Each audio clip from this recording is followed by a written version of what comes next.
So you can let's get your tag together, right? We're live right now. So you can start setting right. Okay. Yeah. So we Look, y'all get ready. We're getting ready to pursue the butt naked truth. You see that we got Sister Latava, my Billy Django, with us today.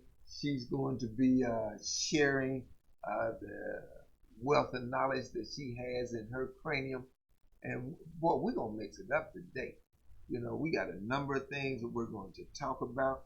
I just went to the Sean Downing's funeral, which is today. Gone over through there to pay my last respects and things, and we're going to talk about that in depth. And we'll talk about that in depth in relationship to the shooting of the police officers that took place in Philly. Y'all better buckle up, because we're getting ready to chop that thing all the way up. And because there's some correlation there that you have to understand that might save your life in the future. We're also concerned with how we as a people interact with ourselves. And as we talk about that, we're going to talk about Mr. Jay-Z and how he has now come up with a relationship, with a business deal with the NFL in relationship to his relationship with Colin Kaepernick. How do we... It just reminds me of when I went to South Bend, and the brother that was there, that's the cousin of Emmett Till, said that when the white folks came to get Emmett Till, there was black folks on the porch with them. How do we interact with one another? Is it to our benefit or is it to our detriment? And then finally, y'all know the pedophile, Jeffrey Epstein. We're going to talk about him. In fact, keep on running there. Coming in, I was listening to Rush Limbaugh. And Rush was talking about that there is a picture. There is a picture of Bill Clinton in Jeffrey Epstein's house. And Bill Clinton is sitting in a chair with a bust of John F. Kennedy behind him. And he's sitting in a chair, an easy chair, with a blue dress on and red high heel shoes, which is supposed to be the outfit that Monica Lewinsky had on when she was in the Oval Office, when Bill Clinton was in the Oval Office, and she was taking his member into her mouth. And he's sitting there in a picture in Jeff Epstein's house, and Rush Limbaugh is making the point that not only was Jeff Epstein providing young girls to Bill Clinton, but they actually had a sexual relationship. I mean, you can't make this stuff up. Now, I'm not going to get into all of that, but there is something that I want to get into, and it is concerned with the so-called suicide, and I don't believe it's a suicide. I'm talking about the killing of Jeff Epstein in that jail that was managed and controlled by the Justice Department, the federal Justice Department. I'm saying, who had the most opportunity and the most reason to want that man dead? And then there was a prisoner who said that he heard Jeff Epstein shouting out, screaming just before he was killed. Well, why was he shouting out and screaming if he was busy, really concerned about taking his life? Where are we, producer? Are we about ready? We still working it out. So let me keep on. No, you should be right on point. Are we? You know we got to work out these technical things. You know, to try to make things and so that y'all can have the best show possible. But this is not about show business. This is about survival business. This is about how do we continue to live under this oppressive umbrella that we find ourselves, to where it's that we can live to see another day. And see, that's cold language when you talk about the police. They'll say, well, all I want to do is be able to go home at night. I'm good. Thank you. When they say that, what they're actually saying is, I will take your life so that I can get home. We got to have the same code. We want to go home to our wife and family when the day is over with.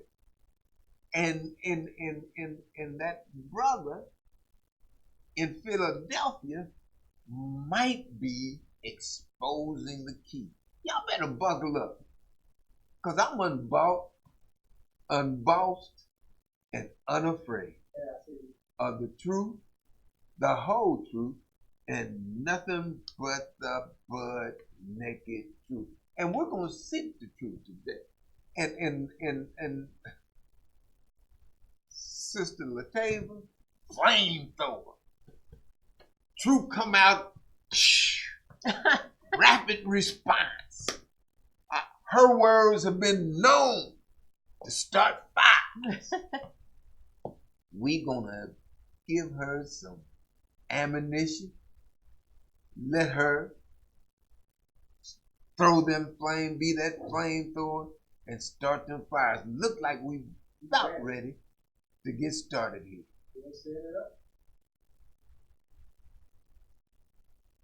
They talking about the shooting in Philly.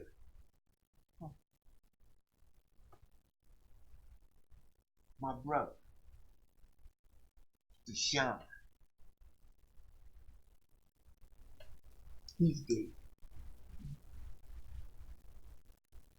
If we look at those, there's some things in common. Why is in Philly is still alive? Buckle up. This might be a rough ride for some, because we're going to be after the butt naked truth.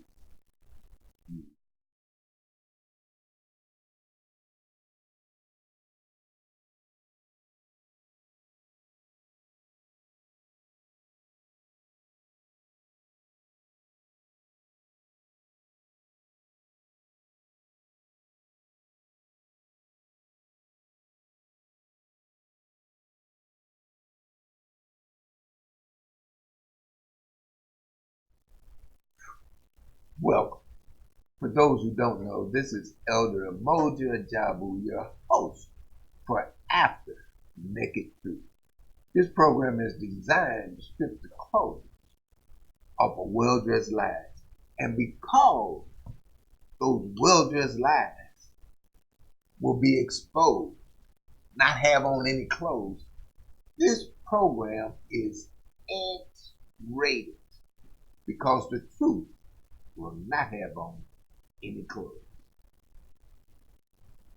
I am unbossed,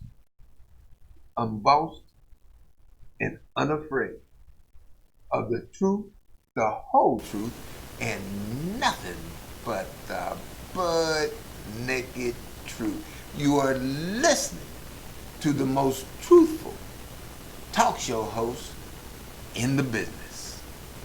Today, we're having back, this is part 2 of our quest to get after the butt naked truth. We have an author with us, Sister Latava, my Billy Jango, who has written this book, It Is Time.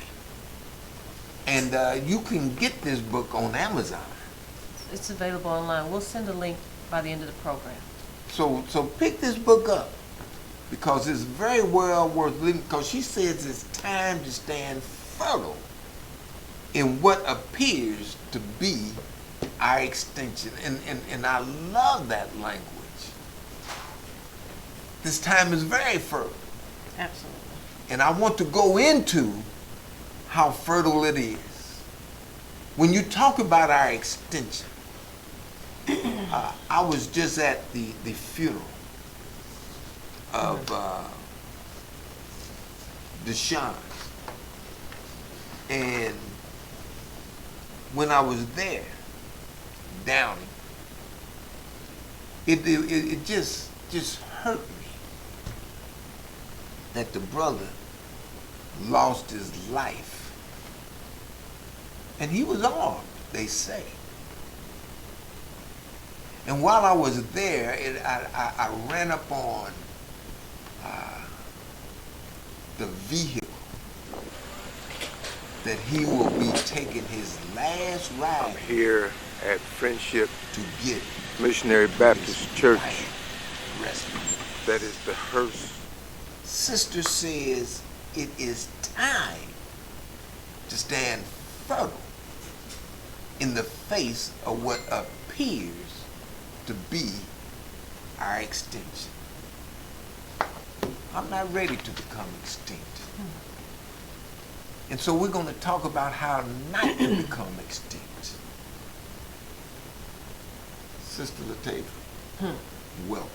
Thank you, brother. I want to dig into your head and get your position in relationship to the killing of Deshaun Downing, in relationship to the survival of Maurice Hill. And let me just give a little information, because there's some things that run parallel. When you talk about both Deshaun and Maurice's interaction with the police, both of them supposedly, it was a drug investigation. Both of them had a weapon. When you talk about the weapon that Deshaun had, it's been reported to me that he was trying to throw it out the window. The police, Chief Roach, says that the police officer said that Downing reached into his waistband and began to raise a handgun toward an Indianapolis Metropolitan Police officer. But yet and still, when you look at the forensic evidence, when you look at the scene, you find out that the gun was not found close to Downing's body. When Chief Roach was asked that question, he said, "Well, I don't know why the gun is not close to Deshaun's body." That sounds like an eyewitness to a witness who said that he was trying to throw it out the car. That seems to ring true. But what I want you to interact with, sis, is how is it that both Deshaun and Maurice are armed, but Maurice survived and Deshaun did not? What is the fertile ground that we can use and stand in to stop our extinction? Well, that's a good chunk of questions right there. First thing I want to say is I want to make sure we're clear. All of this is allegedly for both Deshaun Downing and Maurice. So allegedly these these reports that we receive, that we get to read about, is what took place. I doubt at this point that civilians not in uniform take the word of civilians in uniform, police officers who have been sworn to protect and serve. I doubt that we highly find their words credible. I don't ever find police department words to be credible. I don't care what their rank is. So there's that. The thing that I say is, it doesn't matter if both of these men had allegations of drug involvement. It doesn't matter if there was drug paraphernalia or actual drugs on the scene.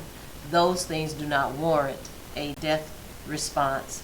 It doesn't matter if Deshaun Downey did or did not have a firearm. If he did, there's no way to know if that's a legal firearm or not until you process the scene. But when it comes to the question as to why one is taken to his final resting place and one is taken into custody, I said this earlier today, and I firmly believe this.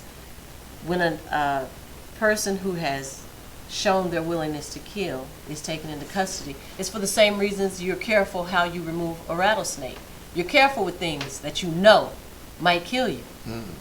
If you don't fear that there's a consequence for mishandling a person or thing, you're reckless, as we see IMPD, as we see a number of police departments here in Indiana. You know, Deshaun Downey is our most recent brother to fall prey to a reckless law enforcement. There was another brother, is his name Carrington Tompkins. I'm still not clear how he was found unresponsive in a jail cell. I think that young man was 28 years old. No real answers shared with the public. Perhaps there is some fine print somewhere. However, when you fear there's no consequence, when you do not fear a consequence, you are reckless with the life and the handling of our people.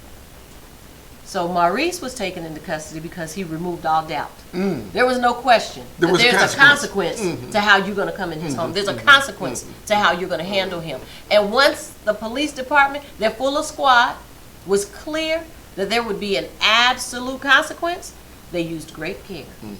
And quite possibly, they were doing there in Philly what they commonly do here in Nap, which is just try to shake down one of these young brothers. That it isn't that most people who live in the hood, and by that I don't mean just a black hood, the trailer hood, any hood, you pretty much know where the doughboys live.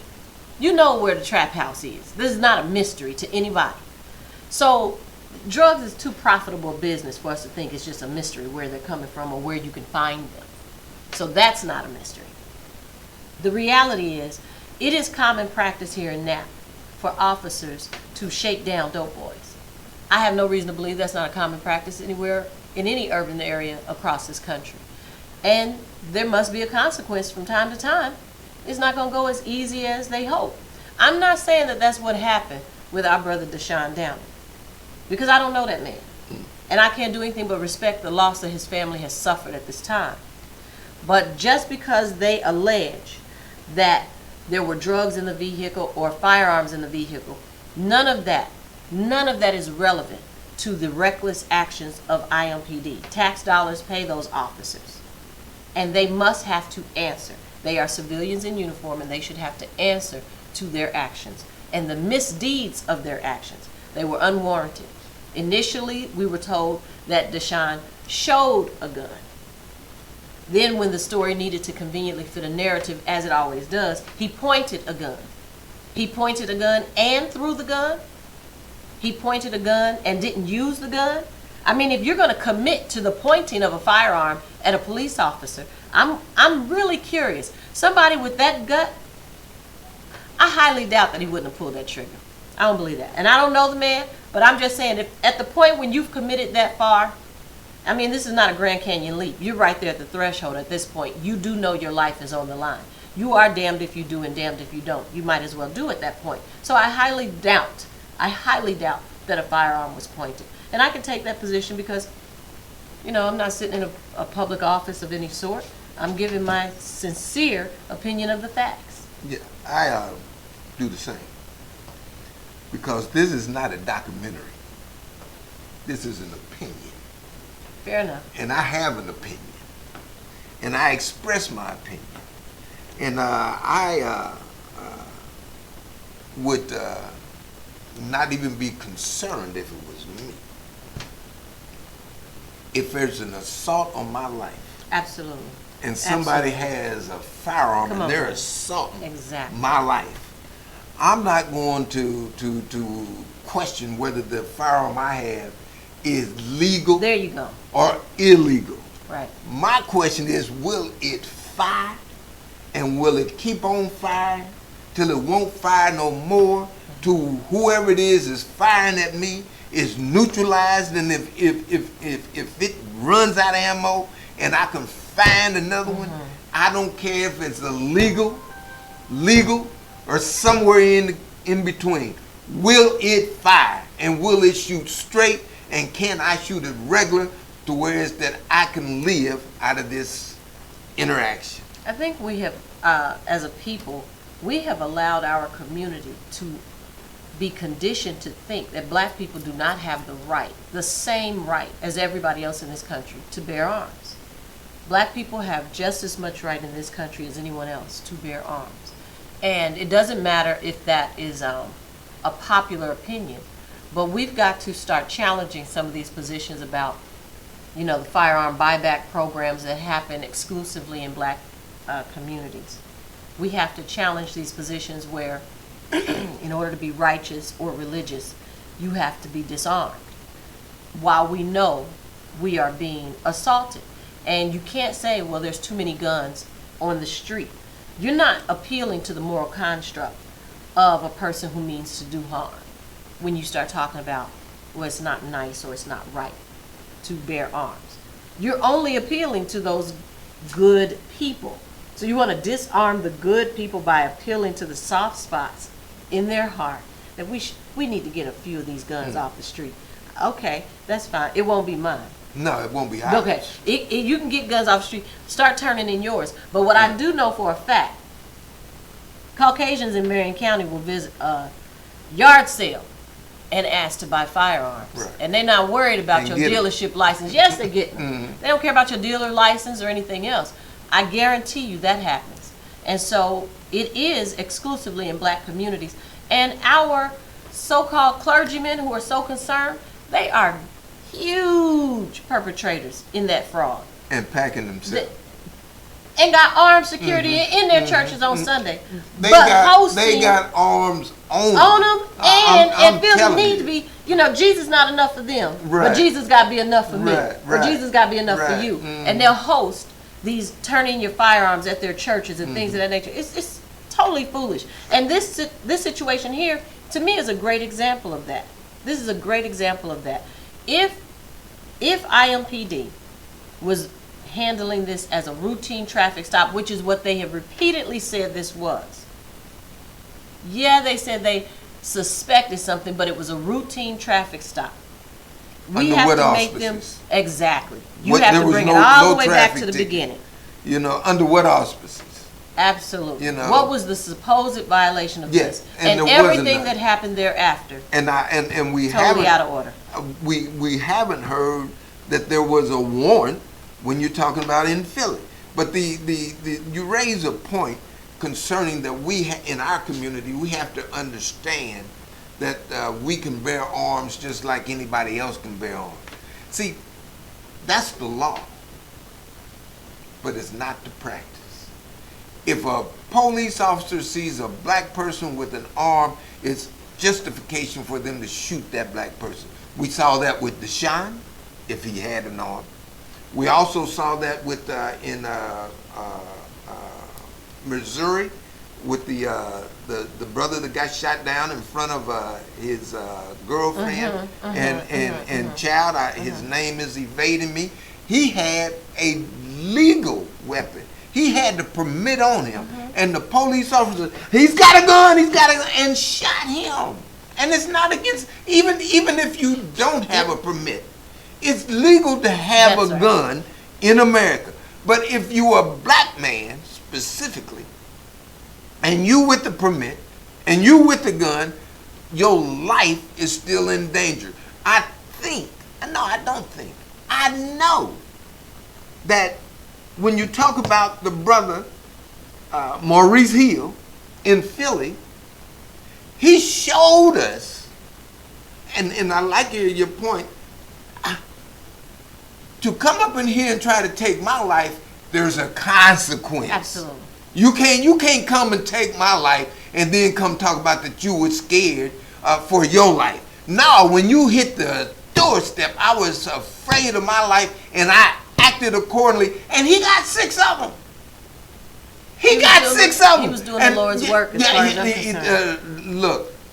He's one. Choice, he gave an example. Colin Ferguson gave an example. There's plenty of examples. We have to stop laying down. Yeah, if there's a choice between our life and their life, we've got to have the nerve to choose ours.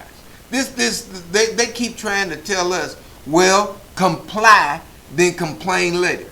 Well, when we comply, we you die. won't live to complain. Yeah, when we comply, we die. So,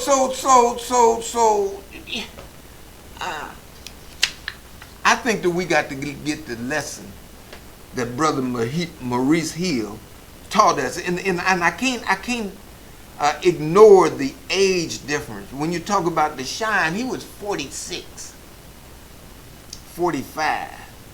When you talk about Maurice, he was 36. There's a 10-year difference there. See, when I was coming up, and my parents were giving me the talk, when the police stop you, put your hands on the wheel, talk to them, yes sir, no sir, what can I do? I'm getting ready to go into my pocket to get my driver's license. I'm not armed, even if I am, all of that. That's the older generation. It looks like the younger generation, yeah, I'm armed, I will shoot you, and you better understand that I will shoot you, and if you don't believe that I will shoot you, look at those 6 officers. And he survived. So I'm saying that there needs to be a different conversation when you're talking about our youth, especially our black male youth, our youth of African descent that are male. If you got a weapon and the police stop you, you better be willing to use that weapon because it might save your life. And in Indiana, I can't speak about Pennsylvania, but in Indiana, the law says that if you believe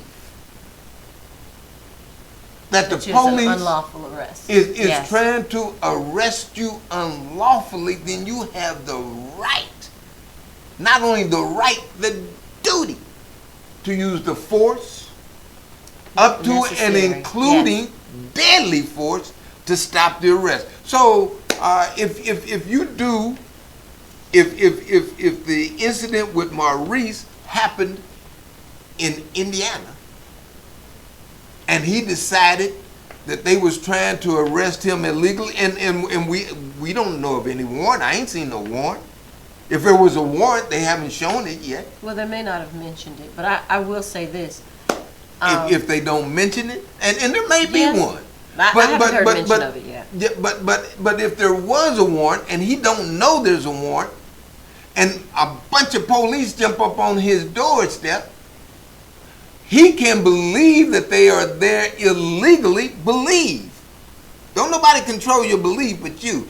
I believe they was there illegally. They was armed. They had their guns drawn. And so I use my constitutional right, my right by law, to stop the illegal arrest using the force necessary to stop the arrest. I do want to say that we have a lot of experience in this country knowing that just because something is legal doesn't make it right. For sure. We do know that. And there's been a lot of slavery was totally legal. And there's a lot of times where legal jargon is used to put a noose around a community, the neck of a community, even in 2019, and will continue to do so. We have no reason to expect otherwise in 2020. The reality is We as a people and we as individuals have to decide for ourselves what is right. We have to defend ourselves, we have to defend our families, and we have to defend our communities. Well, maybe. We have to decide what is right. And we've got to stop just laying down for being wronged. Whether bearing arms was legal or not, I'm in favor of it. Because I I'm think going we to bear would not arms. be Right. reasonable in In a America, time where we know, absolutely. You better not be out here Absolutely. unarmed. Absolutely. Arm yourself or harm yourself. The reality is there has to be a clear line drawn. These things don't happen in other communities because it is clearly understood there are consequences with another people. The way that things are being handled in the black community would never happen amongst the Jewish community. It would never happen in the Asian community. No. It wouldn't happen in the gay community. No, it don't happen in anybody's community but But ours. ours, because we unfortunately Yeah. are We allow it. afraid to exercise our right because we're human, and in this regard, our right to defend ourselves is legal. So legality and right line They up line on the up this same time. side. You can be afraid, be brave. Well, see, Be brave. in the military, they teach you that fear is a common emotion. If you come under stress and strain, which being Sir. fired out is stress and strain, for you to be afraid, to experience fear, It's understandable. that's not an issue. The problem comes in on how you channel the fear. If you channel the fear to where it stops you from being able to operate, Right. then you put your life in jeopardy. More so than if you channel the fear to say, "Boy, I got to get busy. I gotta neutralize that thing that's making me afraid." If you use it as ammunition, if you use that as impetus for you to get busy, then your chances of survival is much better than if you freeze and say, I'm afraid. Frozen. I'm not going to do anything. Well, that's good opportunity that you're going to die. I want to switch gears just for a second here, and brother, What's our time looking like? I want to switch and talk about okay, No, that's not us. the situation with Jay-Z. And you're familiar that Jay-Z, when Colin Kaepernick was taking the knee, he was one of the first ones to jump out in support of Colin. Yes, police acts and shootings has got to stop. The situations that's happening with Deshaun and Maurice, that's got to stop. He's not taking the knee because he doesn't respect the flag. He's taking the knee and using the flag as the vehicle to say that these unnecessary police acts and shootings have got to stop.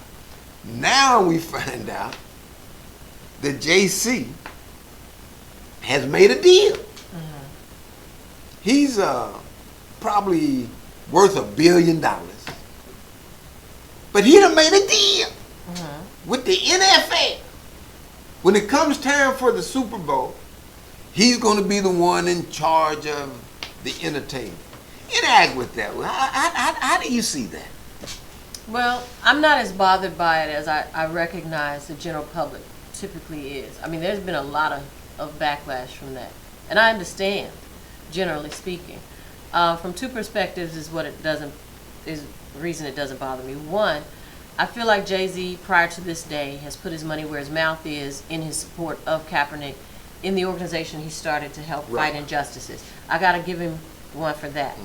That I can appreciate. I also think Rock Nation's support of people who have been incarcerated. Black Lives Matter, he gave them $1 million. But even in addition to that, people who've been incarcerated, providing legal representation and affording paid some legal fees. I'm with that. Also, in the unpolished, more recent appearances that he has offered, kicking through the door forcefully, forcing the acceptance of what typically is seen as the scary black male image or the scary black image altogether. I can appreciate that. I think him making this business deal is in his line of work anyway. That's the level of business he does, millions and billions of dollars. there are not a lot of black corporations, pardon me, at that level. And this is not uncommon for him. That deal that he's made does generate finances, and if his pattern continues, if what he has been doing continues, I'm fine with him utilizing revenue that he's generated from outside community to, use as leverage within the community. Of course, he is looking out for generationally his own family. For But sure. Absolutely, but he is also there's nothing showing. wrong with that. No, and he is But also all money showing. ain't good money. All money's not good money. There's no good money at that level. We just might as well go ahead and talk about that. There is no good money there, but it is money, and he is a businessman, and this is what he has leveraged. We are basically asking him to use what he's got to get what we all want, and so the means that he uses to go about it, I feel no more strongly about what he's doing with the NFL as I do brothers who's slinging on the corner. I mean, I'm not going to encourage you to go do it, but if you're going to do something, of mutual benefit with those funds, I would at least expect that. I don't know whether I have an issue with it or not. Okay. It's, for me, Mm-hmm. it's too early to tell. Now, I know historically, people like JC have got into a position because of people like Colin Kaepernick. And, Lord have mercy. JC, we're not going to talk to you. We talking about you. Hold on. Just hold on. I ain't through. We just hold on. All right. Hold on. All right. You'll be surprised who listens to this shit. But this is the deal. It's too early. But I know historically, people have used the rebels' actions Yeah. to turn the deal, Sure. but then don't look out for the rebel. Sure. And see, this is, and I don't know, it's too early to tell. I don't know if he's going to reach and get Colin or not. Seems like he would, but maybe he wanted to turn the deal before he done that. But I know personally, right here in Indianapolis, they tell me that because of my activity, black people here in Indianapolis was able to get pace cars at the Indianapolis 500 because they wanted to make sure that I wasn't going to show up at the Indianapolis 500 and disrupt it. I didn't have any problem with that, but when it came time for the money to change hands, I didn't get near a dime. Well, and JC, if I may finish, and JC is saying that, okay, Colin has made his point. Colin has raised the spectrum that he rebelled against the NFL. And what you do is you rebel against those who need to be rebelled against. Then eventually they say, okay, we want to stop the rebellion. Let's talk. And so I'm talking with them. And in my discussion, I was able to turn a deal. I don't have any problem. That's good. But don't forget the rebel. Yeah, I don't see the betrayal yet. If a betrayal arises, My if a point. betrayal arises, I would say that. But I haven't seen thus far a betrayal of the cause, the people, or even his deal. My We'll point. See where he goes with this. And along with that, all right, you're saying that you're going to do the entertainment for the Super Bowl. What does that look like? Well, that's what he has the right to do. What does that look like now? And He's in charge of again, I'm saying it's too early for me to say whether it was a sellout.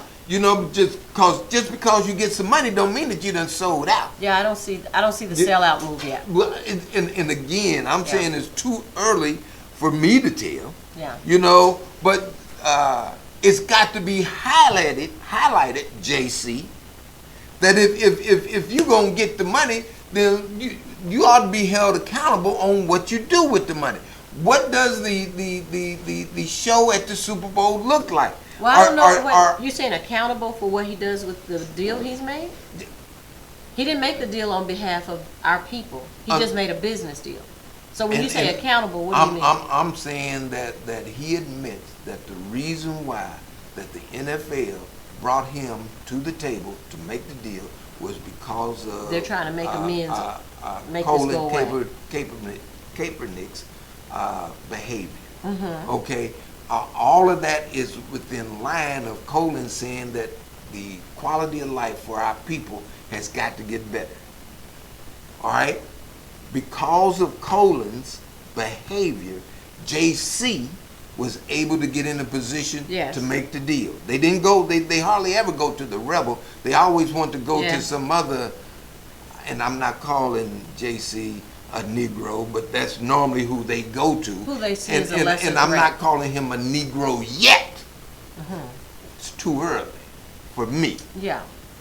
But normally they go to the Negro. Then the Negro makes the deal. The Negro gets paid. The Negro is put up as being the leader, but yet and still does not reach back and get the revolutionary. Does not. Hold on. JC, I did not call you a Negro, man. Yet. You got to hold down, Doc. Yet. We're still talking. If you want to talk after the show, then we can talk. But I'm doing the show right now. I'm saying that JC is in a position that he can push the struggle forward. Whether and he done made an individual deal, yes he has. But he can look out for other people, and he should look out for Colin in that deal, because it was Colin Kaepernick's behavior that got him the deal. And if he does not look out for Colin Kaepernick, then I have to question what the hell he's doing. Well, no. I don't know that he owes Kaepernick a deal. I do expect that he will look out for him in a way. I do expect that. My experience in watching his patterns. You're getting tied up in semantics. Okay, I understand, but sure. My experience I'm in not watching. saying he owe him. I'm saying that he should. I'm Yes. saying as a people we should. I'm saying that And that's what I'm saying. I see him as no way looking in out the for- world should we show up on the doorstep, on the porch of Emmett Till's grandfather and help them people get one of our people. If you showing up there, and you done made a deal, then it should be to assist, not to harm. And if he does not make a contribution to Colin's foundation or something, you understand what I'm saying? Then I have to question. And he can do something for somebody else, and all of that is good, but he needs to specifically shoot something Colin's way to say, brother, we appreciate you. You allow me to get in this position. We're not going to forget you. And here, and it ain't like Colin needs any money. He's We good. don't need it. Well, But if I'm not mistaken, I think Jay-Z and Beyonce did kick something like $1 million to his foundation before this time. We need If to he fact did, find I'm that. not aware of it. I'm not aware of it. My recollection, we'll need to fact find it, but I do believe even so. if he did, that's in the You're saying, past. mhm. I'm saying that because of Colin's behavior, he's getting money now. And and my out of that expectation- money that he's getting, some of that should be directed toward Colin Kaepernick. My expectation is that Jay-Z will handle it in a way to represent that struggle and push the movement forward from his vantage point. I do believe that. Yeah, and if his I vantage have point, no lesser expectation. I'm me either. And if his vantage point does not specifically include Colin Kaepernick, then I might You have call to put it. I might have to put that N word on it. Negro, JC, Negro. Let me go to this last topic, and that's Jeffrey Epstein. And y'all know Jeffrey. And like I was saying, even though I was listening to Colin Kaepernick, and he said that he got a picture of Bill Clinton sitting up in his house in a blue dress and red high heels. And this is, I ain't seen it, But I'm telling you what Rush Limbaugh said just before I came into this room. And I'm going to look it up to see if I can't find it. Producer, if you can, I was just gonna say, if you can see if you can't find that, so we can show that. But he said he's sitting up in Jeff Epstein's living room in an easy chair with his legs crossed in a blue dress with red high heel shoes on. And he says, now this is what Rush Limbaugh says. That's what he reports. He says it shows that the relationship was sexual between Bill Clinton and him. Now, that's what he said now. And I didn't say that. And Rush, don't you be calling me. I'm just reporting what you said. That's what he said. And that's not the point that I want to make. The point that I want to make is that Epstein came up dead. And in your opinion, who would want him dead? That's an entire list. I mean, that's an entire list. This is not alarming that he showed up dead. This is textbook. This goes by a deep pattern of how things go in politics in this country. None of this is alarming. Not the dress, not the heels, not what goes on. This is a man who had a private island designed for exactly what it was used for. And when you start talking about sex trafficking, whether you're dealing with children or not, but especially when you're talking about the sex trafficking of children, this is a systemic, coordinated effort. So no matter who you have in custody for this matter, you've just pulled one pearl on a string of pearls.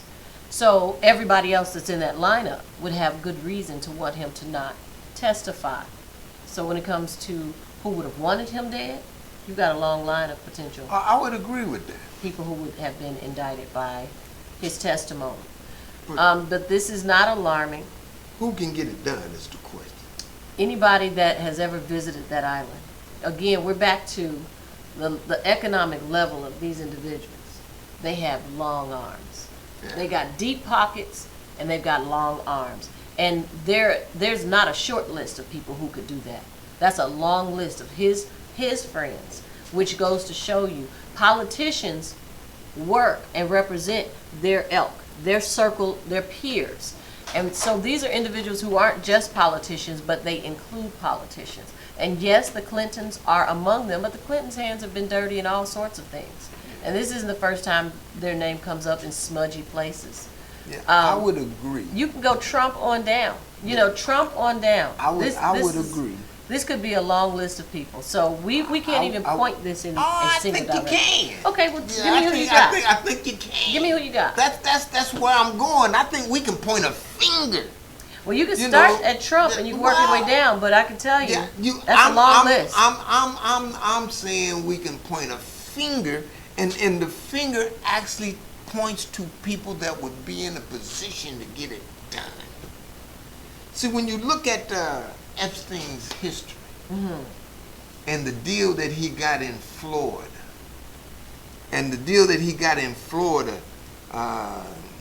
for damaging 30 children, criminally treating them. The person that was the federal prosecutor at that time was Alexander Acosta. He was a federal attorney general. And he gave Epstein a deal for something that he could spend the rest of his life in. He gave him 24 months. He spent 18 months in jails for crimes that could have had him locked up for life. He shielded Epstein from further prosecution, said that we will not come after you in the future. This is the deal. Now, for something he could have spent the rest of his life in jail for. He also said those people that was helping you, those people that was bringing those little girls to you, we won't go after them. We won't prosecute them. We will not even charge them.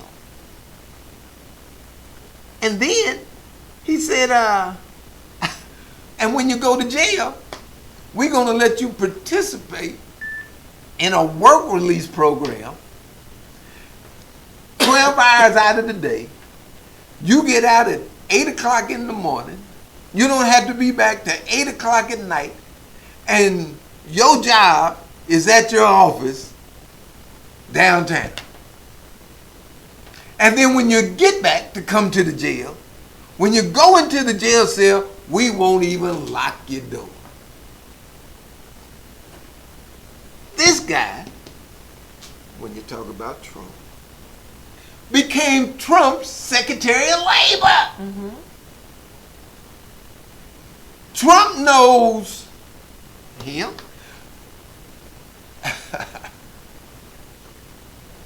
Epstein is actually under the control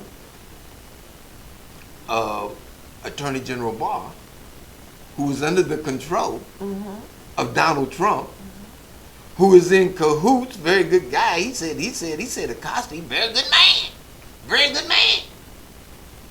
So you looking at a cabal that really would want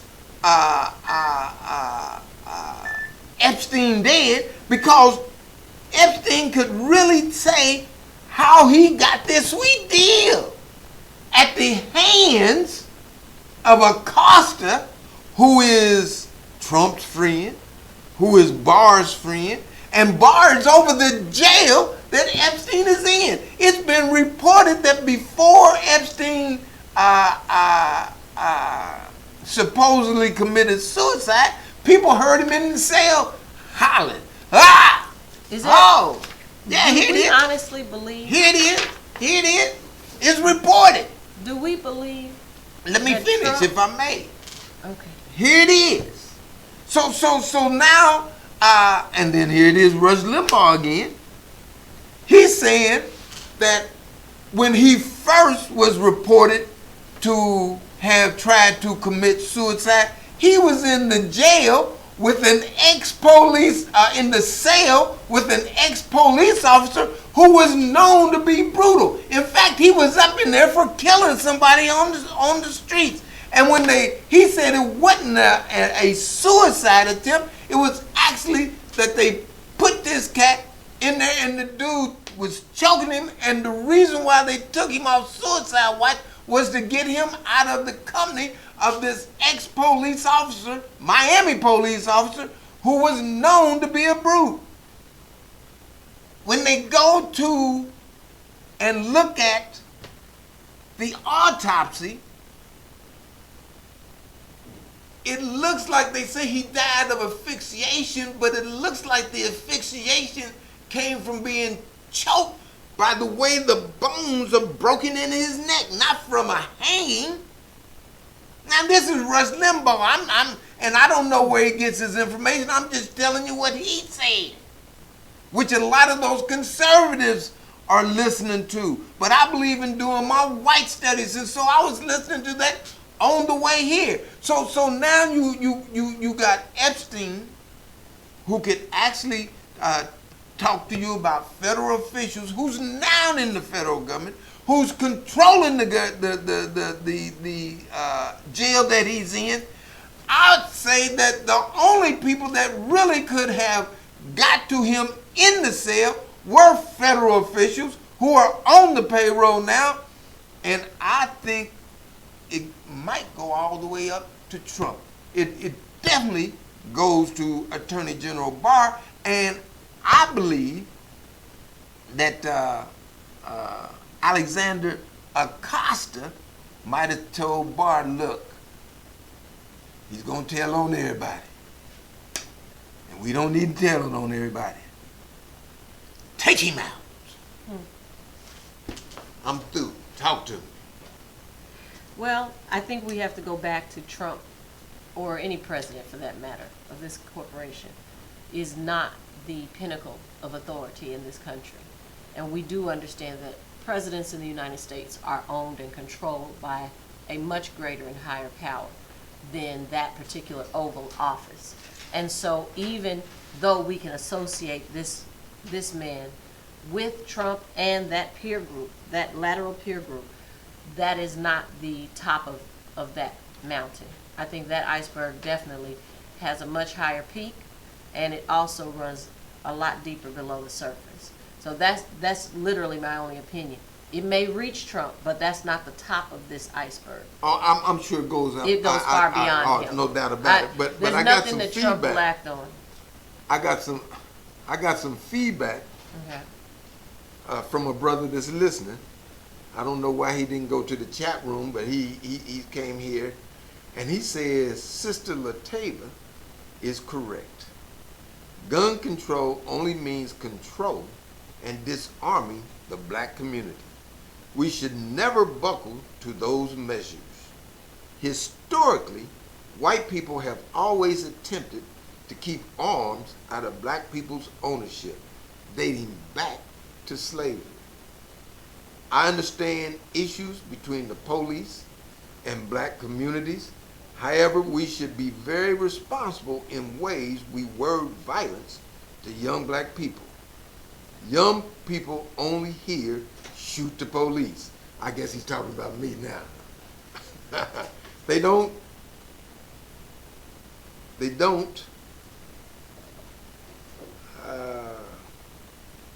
I don't see it. Oh, okay. They don't hear anything else afterwards. For example, Sister Latava said he, the brother in Philly, was doing the Lord's work. That's problematic because if young brothers and sisters start randomly shooting at the police because you said it's okay, families will have to deal with the consequences, death and incarceration, emotionally, symbolically, and financially. All of the outsiders advocating shooting police officers will be sleeping well at night with no worries. Education is always the key. Arming ourselves is necessary along with training and thoroughly understanding the law. We need to understand the law and its intricate details because we rarely get breaks in the courtroom. Let me see. He Well, I said want to one more speak to thing. my part because he's long-winded. Hi, So- this is it. Nah. Hi. Who is this? Make sure I don't have his number in my phone. However, Don't we text should me. be very responsible in ways we word Do violence not. to young people. Yeah, I Young heard that people part. only hear shoot Yeah, the police. I heard Okay, that I already part. said that. Yeah, Okay, I'm gonna tell you. internet. Speaking for my part, Okay. I stand by my words of self-defense. Mhm. I stand solely by it. And if it's not the Lord's work for you to defend yourself, I don't need your Lord. So I'm going to tell you that adamantly. I'm absolutely against any Lord who does not want me to defend myself. As far as young people, what they hear, what they don't hear, you know, young people have heard go along to get along. And they've tried that. We've got a stack of unarmed bodies with hands up, not shooting. So I don't go for that either. What I will say is, I agree, of course, education and training is necessary. It is legal for our young people to bear arms. It is our responsibility to encourage firearm safety training and marksmanship. I'm an advocate for that. Firearm safety training too. and marksmanship. Me too. And I'm not saying shoot the police. I'm saying defend yourself against anyone, including The police. uniformed civilians who happen to be police. So that is my unfiltered opinion. I stand by those words. And I just know that concur. we cannot allow young people, no matter who it is, civilians in uniform or out, to be preyed upon without sanctioning and supporting their right to defend themselves. I concur. My sister, it's been a pleasure. Good. I mean, All it's right. been a pleasure. And Absolutely. you are always welcome back. Thank you. You know, because your words need to be heard. And they will be heard if I'm in a position to blow it up. All right. All right. You've been listening to Elder Mmoja Ajabu with his host, Latava, my Billy Daniel. We are unbought, unbossed, and unafraid of the truth, the whole truth, and nothing but the butt naked truth.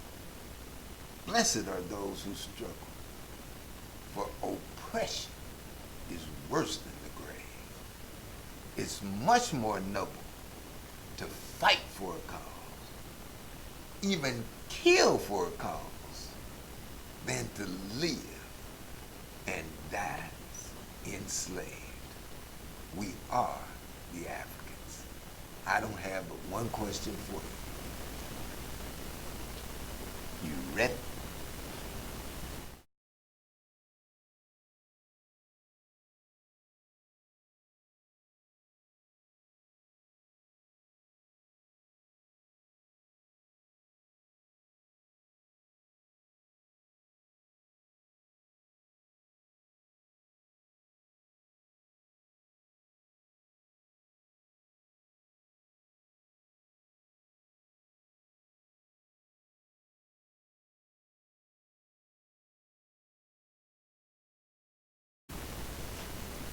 Boy, y'all know I'm getting old.